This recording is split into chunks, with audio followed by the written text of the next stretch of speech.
Hola, ¿qué tal amigos de YouTube? Muy buenos días, muy buenas tardes o muy buenas noches tengan todos ustedes. No importa el lugar del planeta donde estén mirando este video. Sean bienvenidos a este su canal de divulgación de la ciencia. El día de hoy hablaremos sobre las propiedades de las proteínas. Así que vamos con la intro y adelante.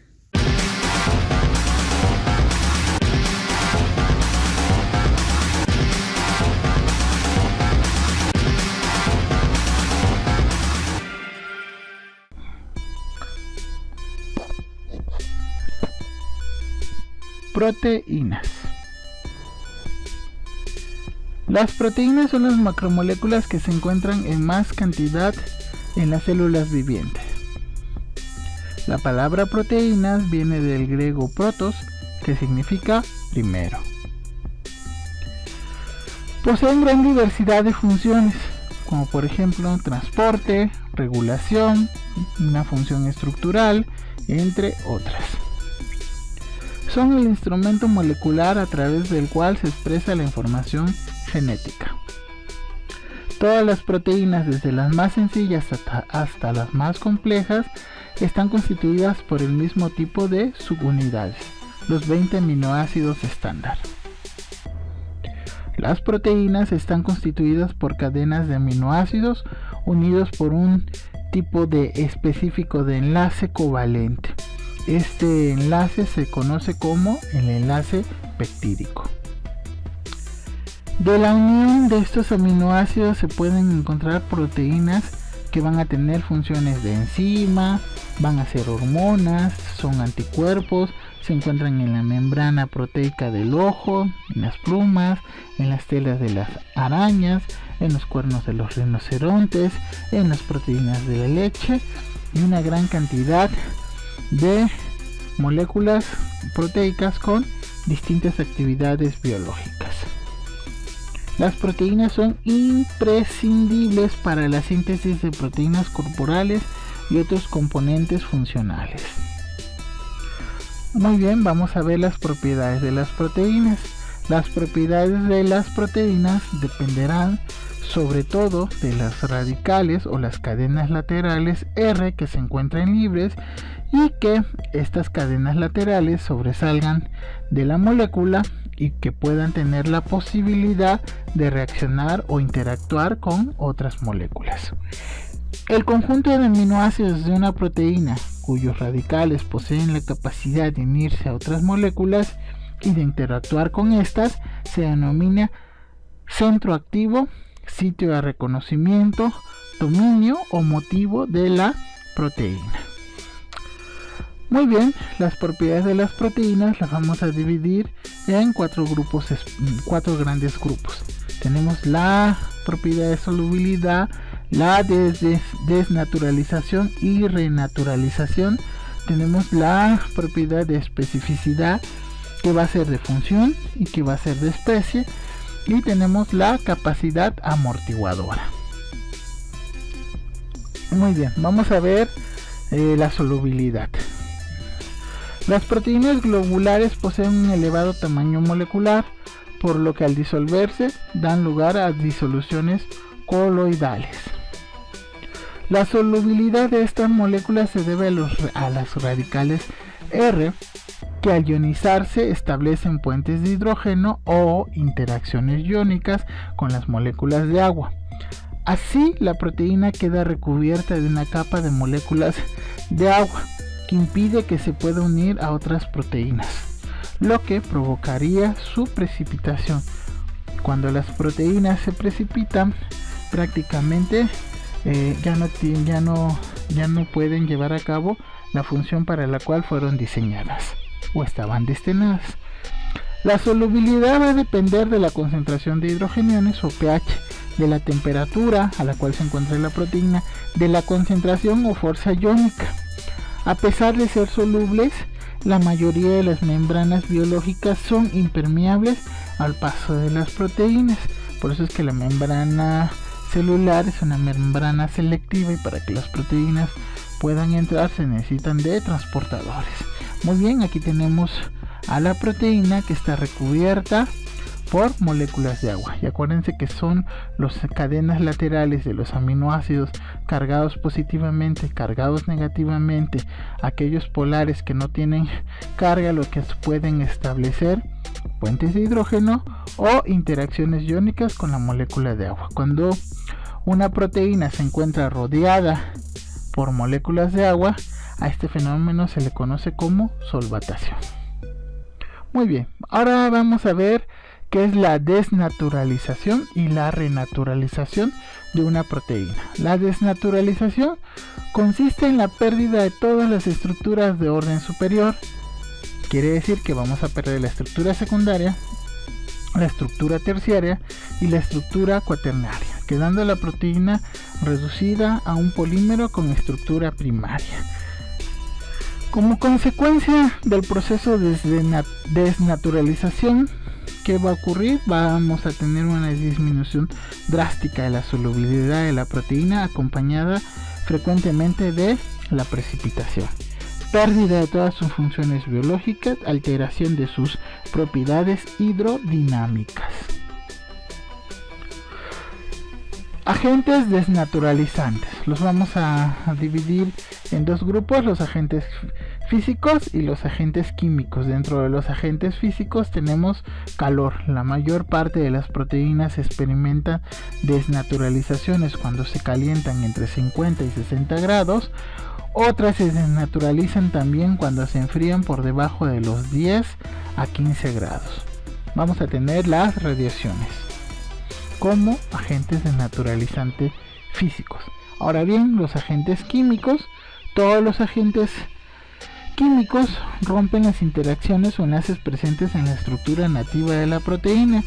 Entre ellos tenemos a los detergentes, la urea y guanidina a altas concentraciones de sal, cambios bruscos del pH y reactivos que van a interactuar con el grupo sulfhidrilo. Y aquí tenemos algunos agentes desnaturalizantes. Tenemos el 2-mercaptoetanol, tenemos la urea, tenemos la guanidina, tenemos el ditiltritol y tenemos el dodecyl sulfato de sodio.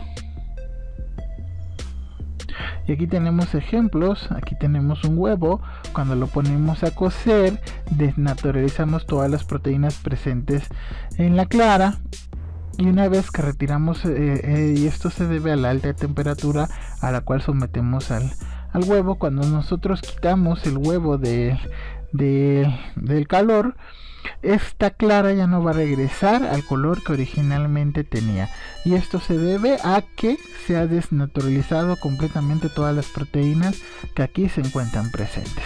Y esto se debe a que se rompen los puentes disulfuro que están dentro de la cadena, los intracatenarios, y así como los que se establecen entre las cadenas, los intercatenarios. Entonces se rompen los intra y los intercatenarios y quedan los grupos sulfhidrilo. Algunas proteínas tienen la capacidad que después de que las quitamos de la temperatura extrema regresan a su forma nativa, y este proceso se conoce como renaturalización. Y gracias a estas proteínas como las ribonucleasas y otras, se ha podido estudiar el proceso de plegamiento de las proteínas, que es un proceso muy importante para adquirir la forma bioactiva final en una proteína. Ahora bien, vamos a ver la especificidad. Como ya habíamos dicho, la especificidad se divide en la especificidad de especie y la especificidad de función. La especificidad de especie. En su secuencia de aminoácidos, las proteínas presentan dos tipos de regiones o sectores. Vamos a tener las regiones o sectores o secuencias estables. Vamos a tener los sectores variables, en donde algunos aminoácidos pueden ser sustituidos por otros distintos sin que se altere la funcionalidad de la molécula. Ello ha dado lugar durante la evolución a una gran variabilidad de proteínas, lo que permite que cada especie tenga sus proteínas específicas y que incluso aparezcan diferencias entre individuos de la misma especie, rechazo en trasplante de tejidos, por ejemplo. Las diferencias entre proteínas homólogas, es decir, con la misma función, son grandes entre las especies que se encuentran alejadas evolutivamente y escasas entre especies que se encuentran muy relacionadas evolutivamente, siempre y cuando no se haya conservado una función específica. Hay proteínas que no cambian mucho su estructura en su secuencia de aminoácidos, desde la bacteria hasta una célula especializada en un eucarionte, ¿de acuerdo? Porque estas proteínas encontraron una forma activa que fue funcional para todas las especies. Especificidad de función. Cada proteína va a tener una función exclusiva. Por ejemplo, catalizan cierta reacción química sobre cierto sustrato y no sobre otro. La especificidad se debe a que su actuación se realiza mediante interacciones selectivas con otras moléculas, para lo que necesitan una determinada secuencia de aminoácidos, que ya hemos visto que esta secuencia de aminoácidos que va a tener una función específica se conoce como motivo, dominio, sitio de reconocimiento, sitio catalítico. Por lo tanto, una conformación concreta y específica. Por eso hablamos que las proteínas son estereoespecíficas, porque reconocen conformaciones de las moléculas con las que interactúan. Un cambio en la secuencia o conformación puede impedir la unión y por lo tanto dificultar la función. Muy bien, ahora vamos a platicar de la capacidad amortiguadora de las proteínas. Las proteínas, al estar constituidas por aminoácidos, tienen un comportamiento anfótero, es decir, pueden actuar como ácidos y como base. Por lo tanto, pueden liberar o retener protones en el medio. Clasificación de las proteínas. Las proteínas se clasifican en dos grandes grupos: las holoproteínas, formadas solamente por aminoácidos; las heteroproteínas, formadas por una fracción proteica y por un grupo no proteico. A este grupo no proteico le vamos a llamar grupo prostético, y se van a clasificar de acuerdo al grupo prostético. Por lo tanto, aquí tenemos a las proteínas. Las holoproteínas, que solamente tienen aminoácidos, van a ser proteínas filamentosas y proteínas globulares. Las proteínas que tienen un grupo prostético pues se van a llamar cromoproteínas, glicoproteínas, lipoproteínas, nucleoproteínas y fosfoproteínas. Las holoproteínas globulares son más complejas que las proteínas fibrosas, forman estructuras compactas, casi esféricas, son solubles en agua o en disolventes polares, son responsables de la actividad celular. Y aquí tenemos algunos ejemplos. Tenemos las proláminas, como la ceína del maíz, la gliadina del trigo, la ordeína de la cebada. Tenemos las gluteninas, la glutenina del trigo, la urisanina del arroz. Tenemos albúminas, como la ceroalbúmina en la sangre, la ovoalbúmina en el huevo, la lactoalbúmina en la leche. Hormonas como la insulina, hormona del crecimiento, prolactina, entre otras. Enzimas, pues tenemos hidrolasas, oxidasas, ligasas, liasas, transferasas. Tenemos a las proteínas fibrosas, más simples que las proteínas globulares, forman estructuras alargadas, ordenadas en una sola dimensión, formando haces paralelas. Son responsables de funciones estructurales y protectoras. Por lo tanto, aquí tenemos algunos ejemplos de estas proteínas fibrosas. Por ejemplo, el colágeno, que va a estar en los tejidos conjuntivos, los tejidos cartilaginosos. Queratinas, en formaciones epidérmicas como pelos, uñas, plumas, cuernos. Las elastinas, en tendones y vasos sanguíneos. Fibroínas, en hilos de seda, arañas, insectos. Heteroproteínas. Muy bien, estas estas proteínas se van a clasificar de acuerdo a la molécula que se une a ellas. Se van a llamar glicoproteínas cuando se una un residuo de carbohidrato a la porción proteica. Y tenemos a la ribonucleasa mucoproteica, tenemos anticuerpos, hormonas luteinizantes. Lipoproteínas cuando se unen lípidos a la porción proteica, como por ejemplo las lipoproteínas de alta, baja y muy baja densidad, que son las responsables de transporte de lípido en la sangre. Las nucleoproteínas, que son proteínas que se asocian a los ácidos nucleicos, como los nucleosomas de la cromatina, los ribosomas, los histonas y las proláminas en los eucariontes. Cromoproteínas, y aquí vamos a tener dos tipos: las porfirínicas, aquellas que tienen el grupo tetrapirol, como la hemoglobina, la mioglobina, que son responsables de transporte de oxígeno. Y vamos a tener los citocromos, que transportan electrones, ¿de acuerdo? Y la otra clasificación son no porfirínicas, como la hemocianina, que es el pigmento respiratorio en crustáceos y moluscos, que es de color azul y que no contiene cobre, y que contiene cobre. Fosfoproteínas tienen pues el grupo fosfato como grupo prostético, y un ejemplo de ellos es la caseína de la leche. Funciones de las proteínas. Entre las principales funciones de las proteínas tenemos una función estructural, tenemos una función enzimática, tenemos una función hormonal, una función de defensa, de transporte, de reserva, función homeostática, tenemos función anticongelante y tenemos función de actividad contráctil. Muy bien, vamos a ver la función estructural. Es una de las funciones más características de las proteínas.